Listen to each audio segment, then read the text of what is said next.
নমস্কার। আসলে আমার নাম সন্তোষী।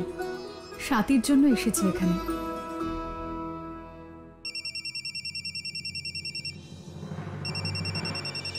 আরে সিংহাসন সিংহ বাবু ফোন করেছেন। তুলুন তুলুন, দেখুন তো কি বলছেন উনি। স্পিকারে দিও। হ্যাঁ হ্যাঁ, হ্যালো, এই যে ক্লার্ক বাবু, সিংহাসন সিংহ বলছি। একটা কথা বলো, তুমি তো আগে কখনো বলনি যে তোমার এক ভাইও আছে। না না, আসলে কি বলো তো, একটা অসভ্য মেয়ে আমাদের বাড়িতে হঠাৎ ঢুকে পড়েছে। তোমার ওই পূজারিনী মেয়ের থেকেও বেশি অভদ্র। বলছিল সে নাকি তোমার ভাইয়ের মেয়ে। হ্যাঁ, আরো বলেছে ততদিন এই বাড়ি ছেড়ে যাবে না যতদিন না তোমার মেয়ে ফিরে আসছে। হ্যাঁ, এসব কি বলো তো, কি নাটক শুরু করেছো তোমরা? কোনো নাটক চলছে না। ও ও ও সত্যি স্বাতীর খুড়তো বোন আমাদের সঙ্গে দেখা করতে এখানে এসেছে। আর এক্ষুনি তো এখানেই ছিল, ওখানে আবার গেল কখন? রিঙ্কি, লাভলি। হ্যাঁ হ্যাঁ হ্যাঁ হ্যাঁ হ্যাঁ বাবা, হ্যাঁ বাবা। দেখ তো, ওই মেয়েটা বাড়িতে আছে না কোথাও চলে গেছে? দেখ তো। ঠিক আছে বাবা, এক্ষুনি দেখছি। সবাই মিলে আবার আমাদের বোকা বানাচ্ছে না তো? দাঁড়াও, এক্ষুনি দেখছি।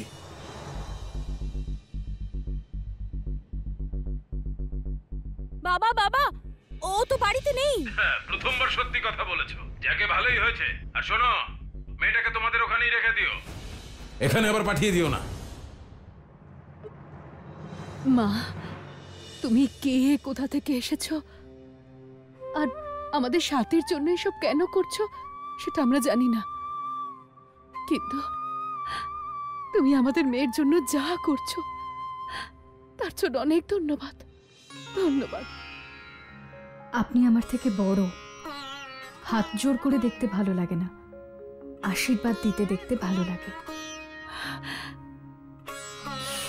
আপনারা আমাকে এই জন্য চেনেন না কারণ আমাদের তো কখনো দেখাই হয়নি।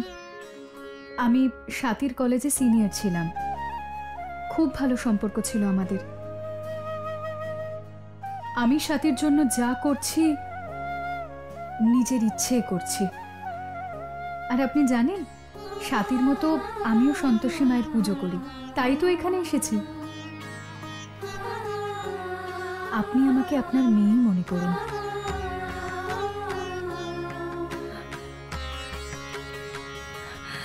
মা, যেখানে গোটা শহর আমাদের শত্রু হয়ে গেছে, সেখানে তুমি আমাদের সাথে আছো। আমাদের কাছে এটাই অনেক বড়। শুধু ঈশ্বরের কাছে আমাদের এটাই প্রার্থনা,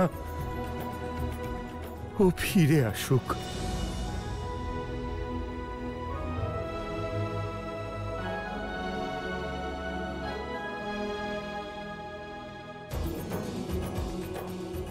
এটা জানি না যে আপনার মেয়ে ফিরে আসবে কিনা, তবে যা ঘটেছে তার আসল কারণ আমি জানবই, আর স্বাতীর সাথে হওয়া দুর্ব্যবহারের প্রতিশোধও নেব।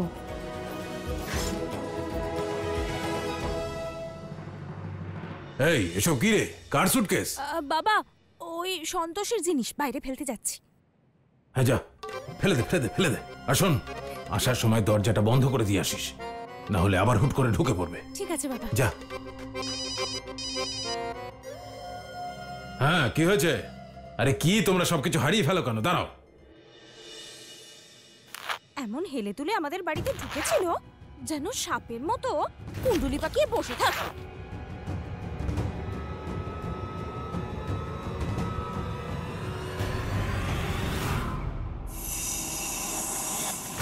ওরে বাবারে, ওরে বাবারে, মা!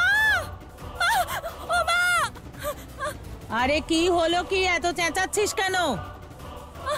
আরে কি হলো বলবি তো? কি হয়েছে? হ্যাঁ বল। কি হলো? কোনো সাপ টাপ দেখে নিলে নাকি যে এরকম কথাই বলতে পারছো না? কি হয়েছে? কি হয়েছে রিঙ্কি? চেঁচালি কেন? হ্যাঁ,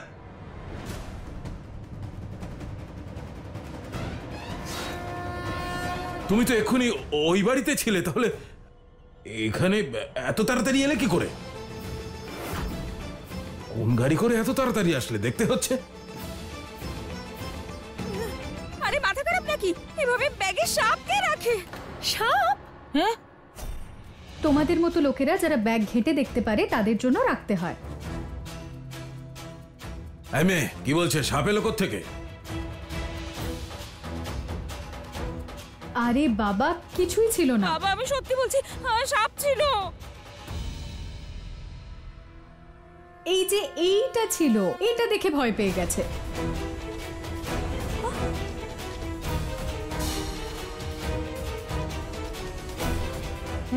ভীতু একটা।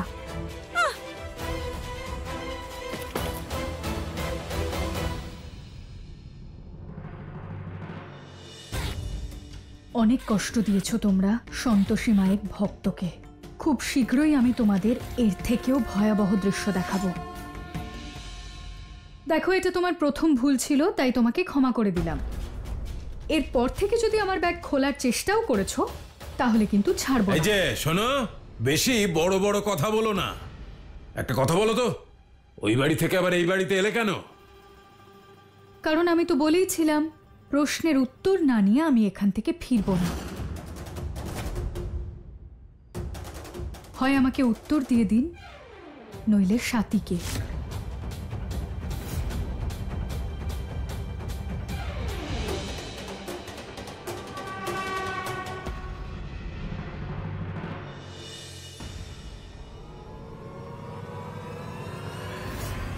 সই করবে না? দাঁড়াও, এক্ষুনি এই বিষ খাইয়ে তোমার খেলা শেষ করছি। দেখো আমার খুব চুল করছে পুরো শরীরে, আমায় যেতে দাও না। তাহলে সই করো আর বেরো।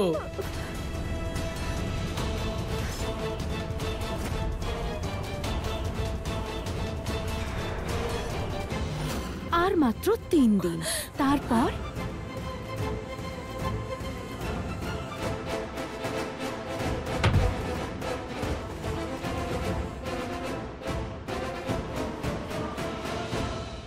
এই অভয়, দারোগাকে একটা ফোন করতো। ঠিক আছে বাবা। এ ভালো কথা শুনবে না। কিন্তু চিঠিটা?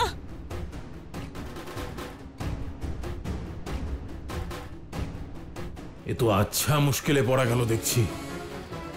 কোনো না কোনো ব্যবস্থা করতেই হবে, নইলে তো মাথায় উঠে নাচবে। হে ভগবান, আমি তো বুঝতেই পারছি না হঠাৎ করে এই মেয়েটা কোথা থেকে চলে এলো। আচ্ছা দেখো, এসেছে ঠিক আছে, কিন্তু এসেই অধিকার ফেরাচ্ছে। চিন্তা করছো কেন? আরে বোর হয়ে নিজেই চলে যাবে। চলে যাবে বলো? তা নয় তো কি। ওকে। আমার মাথায় শুধু এখন একটা জিনিসই চলছে, যাতে তাড়াতাড়ি সুস্থ হয়ে উঠি, তারপর তোমার আমার বিয়েটা সম্পূর্ণ হোক, আর তারপর আমরা দুজন একসাথে একটা নতুন জীবন শুরু করব।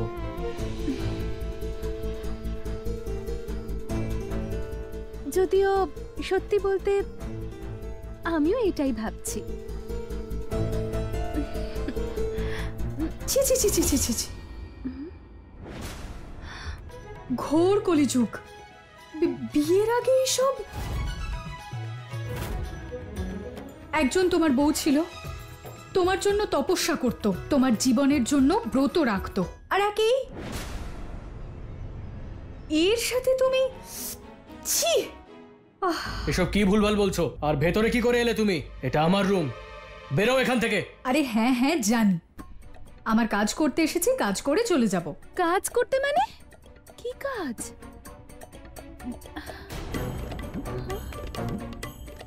আরে মাথা খারাপ নাকি তোমার?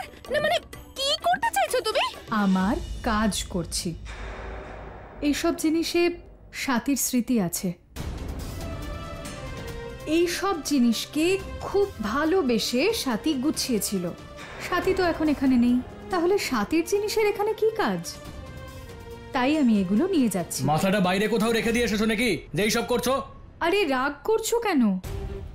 এবার বালিশের কভার নিয়েছি যখন, চাদরও তো নিতে হবে তাই না? নইলে সেট নষ্ট হয়ে যাবে। সেট নষ্ট হয়ে যাবে মানে? তুমি এইসব নষ্ট করছো কেন? আরে রাগ করছো কেন?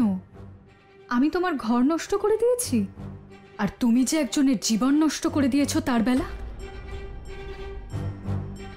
জীবন নষ্ট করেছে মানে?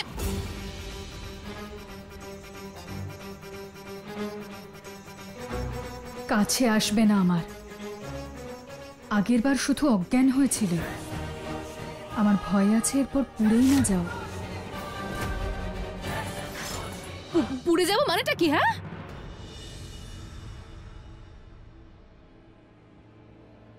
স্বাতী আমাকে বলেছিল যে কিভাবে তুমি ওকে সোফাতে আর তোমার বিছানায় শুতে দাওনি, কারণ ও এসব জিনিস ওর বাপের বাড়ি থেকে আনেনি।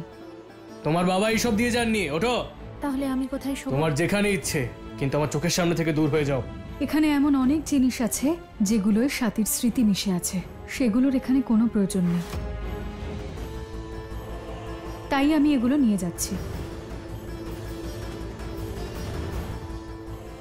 আরেকটা কথা মনে রেখো ইন্দ্র, কারোর জীবন ধ্বংস করে তুমি নিজের সংসার গড়তে পারবে না। তোমাকে ছাড়বো না, আমি বলে রাখলাম।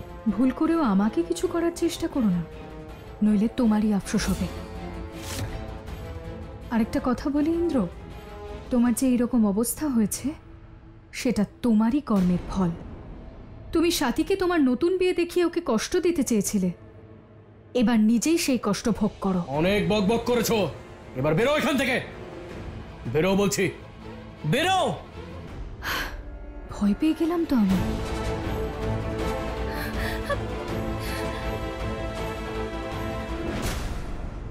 ইন্দ্র, তুমি তুমি একটু শান্ত হও।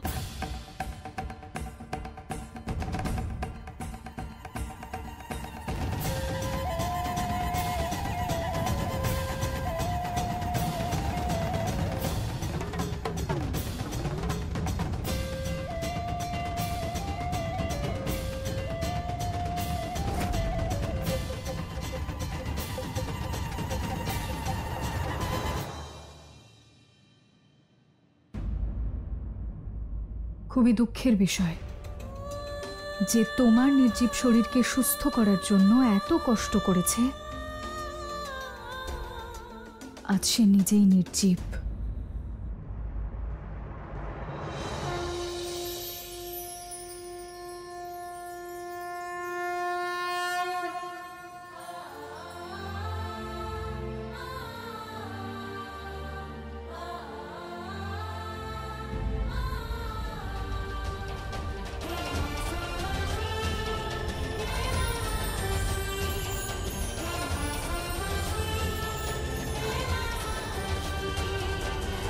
নারায়ণ নারায়ণ। প্রণাম মাতা।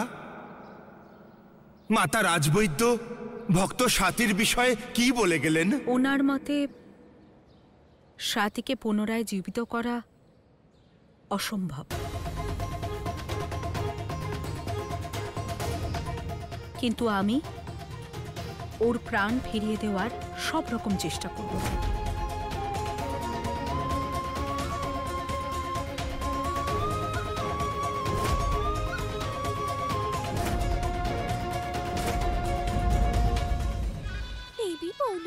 আপনার জয়ের উৎসব পালন করা উচিত। যখন বীর অসুরেরা আবার পাতাল লোকে চলে যাবে তখন উৎসবই উৎসব। প্রণাম গুরুদেব। অনর্থ হয়ে গেছে পুত্রী, অনর্থ। এমন কি হয়েছে গুরুদেব? আমি সঠিক সময় 4 জন অসুরকে আংটি দিয়ে দিয়েছিলাম, তাহলে? এই পুষ্প দেখতে পাচ্ছ?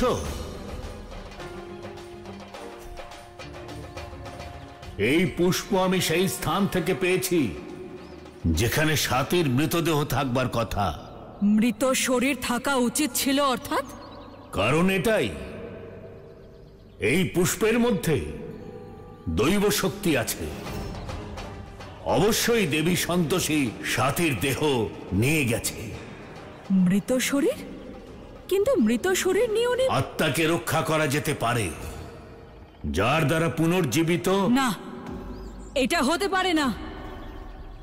দেবী সন্তোষী বিজয়ী হতে পারেন না, আমি পরাজিত হতে পারি না। দেবী সন্তোষী ওনার ভক্তকে পুনর্জীবিত করতে পারেন না। আপনি এটা কি করে হতে দিলেন? আমার ভুল হয়ে গেছে পুত্রী। স্বাতীর শরীর আমার ওই সময় নষ্ট করে দেওয়া উচিত ছিল।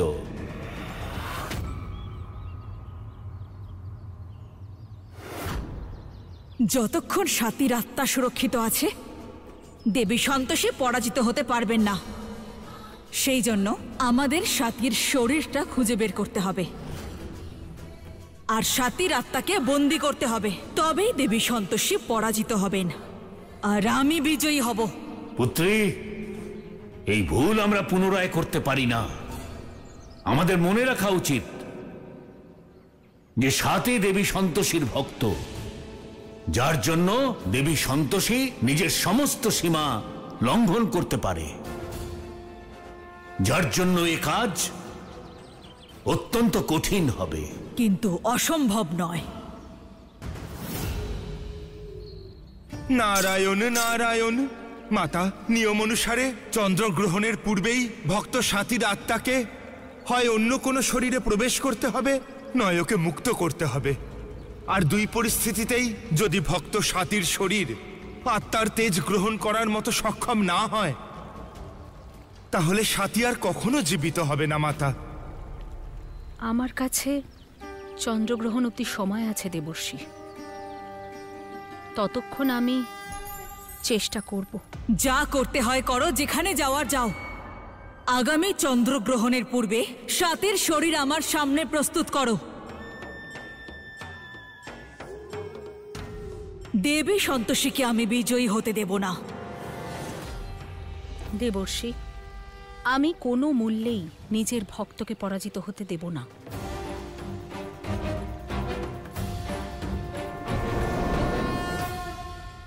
হে দেবী সন্তোষী, হে মহাদেব, সাতির অপরাধীকে খুঁজতে আমাকে সাহায্য করুন। ওম ওম।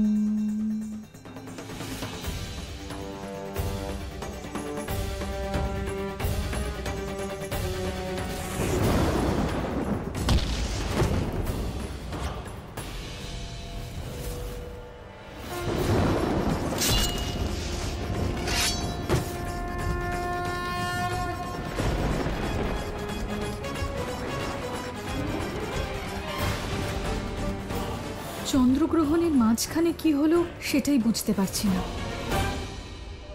তাহলে সবার আগে আমাকে এই চারজন মানুষকে খুঁজতে হবে।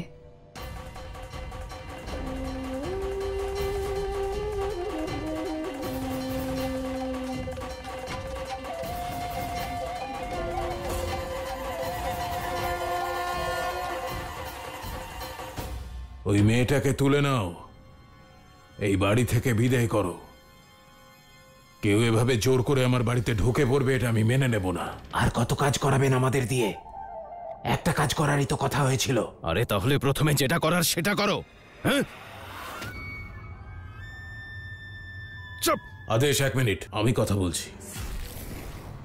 টাকার চিন্তা করো না, আরো টাকা পাবে। টাকার কোনো প্রয়োজন নেই আমাদের।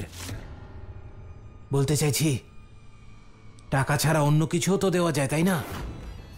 যেমন সুস্বাদু খাবার আর একটু মাংস পাওয়া গেলে বেশ ভালোই হতো।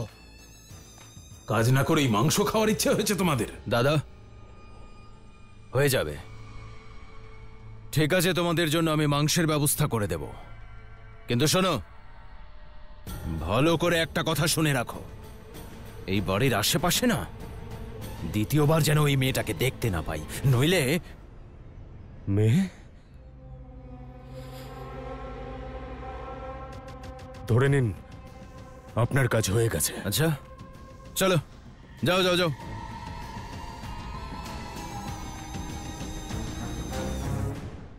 দাদা, একদম সঠিক কাজ করেছ। তোমার চিন্তা করার আর কোনো দরকার নেই। একদম রিল্যাক্স করো, বিশ্রাম নাও। হ্যাঁ, কিন্তু ওর বাক্সটা খুলে দেখতে হবে কোন চিঠি রাখা আছে ওর মধ্যে।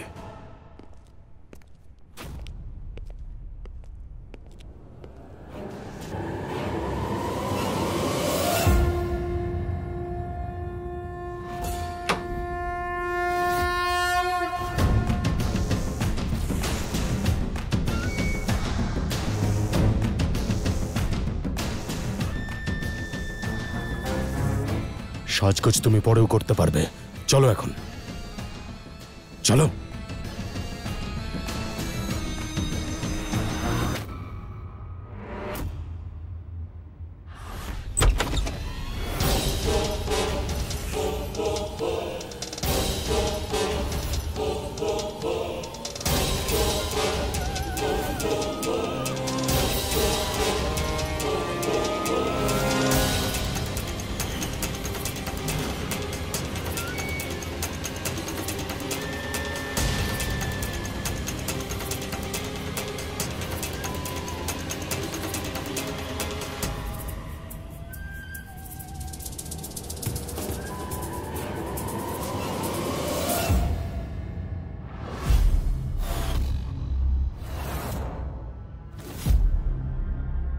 কোথায় গেল ওই মেয়েটা?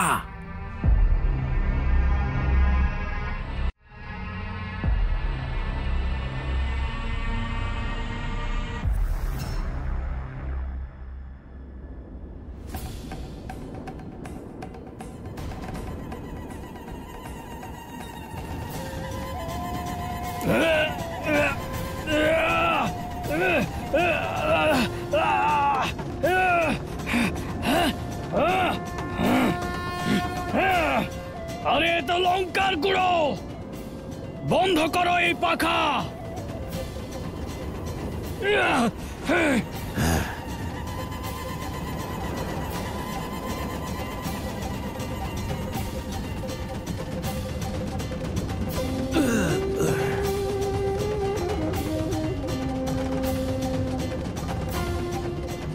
ঠকানো হয়েছে আমাদের।